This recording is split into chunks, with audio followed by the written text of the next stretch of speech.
Baru-baru ini, ada pengumuman besar dari Menteri Purbaya. Rencana yang udah 20 tahun dibahas, akhirnya mau dieksekusi.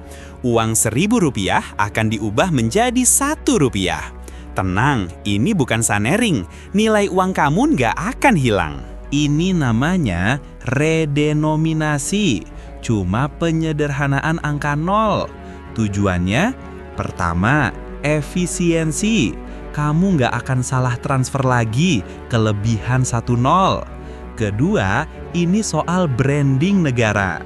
Mata uang dengan nol yang banyak sering dianggap mata uang negara gagal. Kita disamakan dengan Vietnam, Laos, atau Iran. Padahal ekonomi kita jauh lebih kuat. Ini soal harga diri.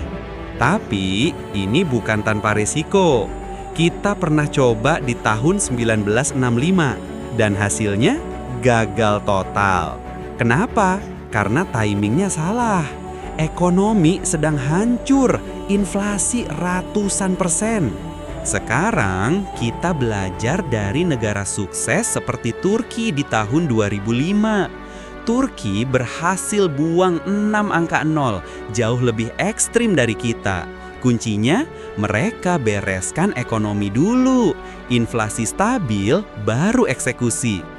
Sekarang, inflasi kita diklaim aman, di bawah 3%. Jadi, secara teori, ini waktu yang tepat. Tapi, kalau ini bagus dan waktunya tepat, kenapa banyak ahli dan profesor tiba-tiba ribut? Mereka bilang, jangan buru-buru, nanti rakyat bingung. Mereka bilang, hati-hati inflasi, harga bisa dibulatkan ke atas. Ya, itu resiko yang valid. Tapi pertanyaannya, apa cuma itu alasan mereka? Coba kita pikir pakai logika. Siapa di dunia ini yang menyimpan uang tunai ratusan juta, bahkan miliaran di rumah? Bukan kamu, bukan saya, bukan pedagang di pasar. Yang simpan uang tunai di tembok, di bawah lantai, di berangkas rahasia, adalah mereka yang dapat uangnya nggak jelas. Koruptor, pelaku shadow ekonomi, pemain judi ilegal. Redenominasi adalah mimpi buruk terbesar mereka. Uang lama akan ditarik dalam periode waktu tertentu. Mereka dipaksa keluar. Mereka harus setor uang itu ke bank.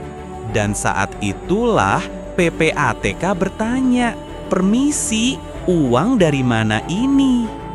Jadi, ribut-ribut para pakar itu murni analisis ekonomi atau titipan sponsor yang mulai ketakutan. Tentu, pemerintah harus kawal ketat sosialisasinya. Jangan sampai rakyat kecil jadi korban pembulatan harga. Tapi menolak proyek ini hanya karena takut inflasi kecil, itu alasan yang terlalu dangkal. Karena kalau begitu artinya kita membiarkan para koruptor tidur nyenyak dengan tumpukan uang kamu di bawah kasur mereka. Mereka tetap aman, negara tetap bocor, dan rakyat tetap disuruh sabar.